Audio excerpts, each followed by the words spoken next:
Big boss season 9 house లో ఈ season గొడవలు కొత్త మైలురాయి దాటుతున్నాయి. సాధారణంగా నామినేషన్స్ టాస్క్ లలో వస్తున్న చిన్న ఘర్షణలు మాత్రమే కంటెస్టెంట్స్ మధ్య సహజం.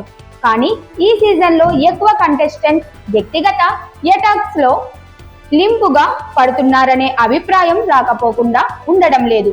ముఖ్యంగా మాధురి, సంజన రెండూ తమ కంట్రోల్ కోల్పోతున్నా స్పష్టంగా కనిపిస్తోంది.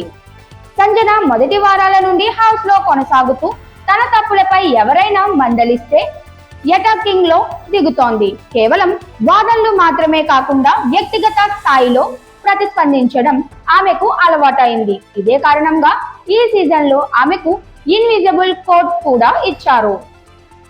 మాధురి వైల్డ్ కార్డ్ కంటెస్టెంట్ గా వచ్చినప్పటి నుండి ప్రతి విషయాన్ని అతిశయోక్తి చేస్తూ తాను ఎలాగైనా టార్గెట్ అయితే రెస్పాండ్ చేయకుండా ఉండదు. ఇటీవల నామినేషన్స్ తర్వాత సంజనాతో జరిగిన ఫైట్ లో ఆమె తన లైన్ క్రాస్ చేసింది.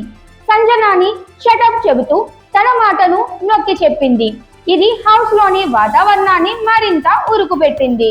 ఇక రీతు, మాధురి మధ్య వాదనలు కూడా ఉద్రిక్తంగా సాగాయి. రీతు పవన్ తో కలిసి ఆడుతుందనే ఆరోపణలపై మాధురి నామినేట్ చేసింది. ఇరువైపులా వ్యక్తిగత అటాకింగ్ కు దిగడం హౌస్ లో ఉత్కంఠ పెంచింది.